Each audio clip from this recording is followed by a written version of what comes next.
President Tony, fellow Rotarians, visitors and guests.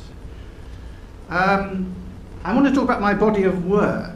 So imagine, please, today that we are celebrating my 100th birthday. This means I will have been a member of this club for 39 years, which I'm told is 3 times the average length of membership. So I want to look back over my 100 years in this body and give you a flavour of what I call my body of work. So retirement at 65 was never on the cards. This life has been far too interesting. But what I mean by my body of work, it has to be more than the communication strategies that I've helped design, more than the businesses whose structuring, incorporating and marketing I had a hand in, and more than the courses I've run, the presentations and after-dinner speeches I've given over the past 100 years. My body of work is the thread that ties all my stories together. It includes all those things that I created, developed and nurtured, and to which I've contributed over the past century.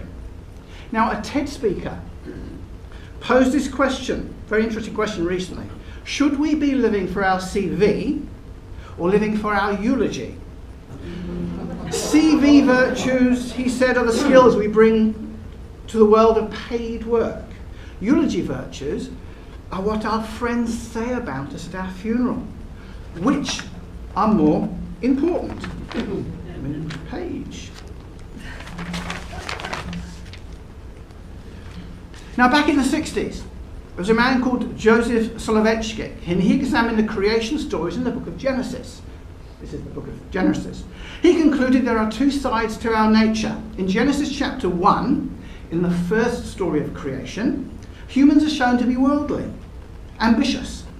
This is our external side, in which we build, create and innovate, in which we start and run businesses and institutions and clubs, such as this one. This he called Adam 1. Then in Genesis chapter 2, in the second creation myth, and do read it if you don't believe there are 2 creation myths in the Bible, we see the humble side of being human, in which we not only want to be good, but to do good, to sit quietly and be part of this world rather than conquer it.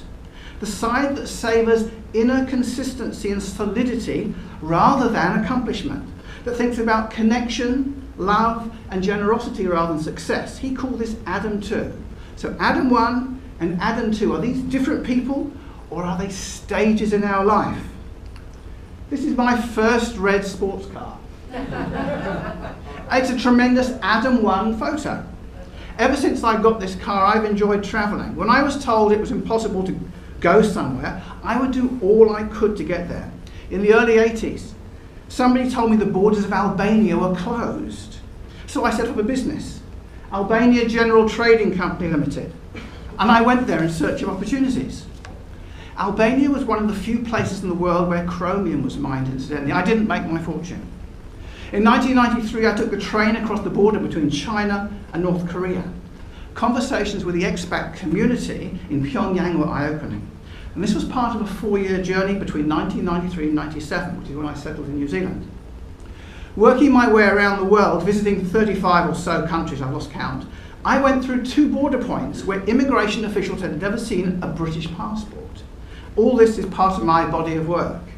Now, in 1989, Olga, you'll relate to this, I set up a translation agency which specialised in foreign language typesetting in London. We were in the right place at the right time, offering the right service, and importantly, we did it really well. It was a huge success, and I'm still a shareholder of the company that's now known as World Access. So from 2006 to the end of 2013, I served as the Executive Director of Cooperative Business New Zealand.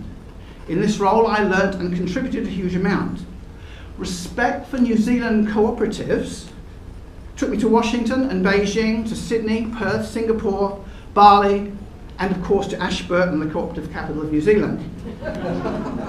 Now, did I get a telegram from the King and Queen, a tweet from the President, or a letter from the Governor General?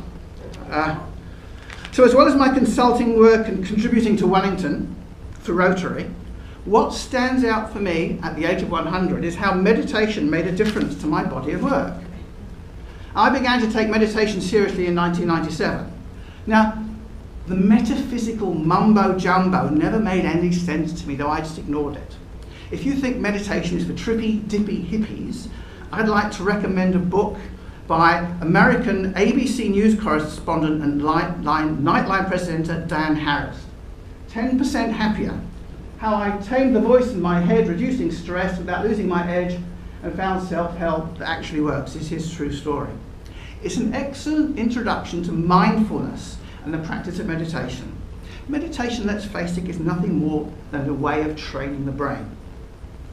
So, here I'm going to get my dates going confused. In October 2014, I was the co-director of a festival of films on mindfulness, which took place at the Film Archive in Wellington. Stillness and the Moving Image was the festival title, and it included a short film competition. So as a natural progression, when my role at CBNZ came to an end, I consulted around structuring, incorporated financing, communication, the marketing of cooperatives. Cooperative business is not here, just here, but overseas. So this kept me busy through my 60s, my 70s, and my 80s. So when I look back at my body of work over the past 100 years, Mr. President, my conclusion is this. Those who talk about work-life balance have missed something very, very important. There is only life. Thank you.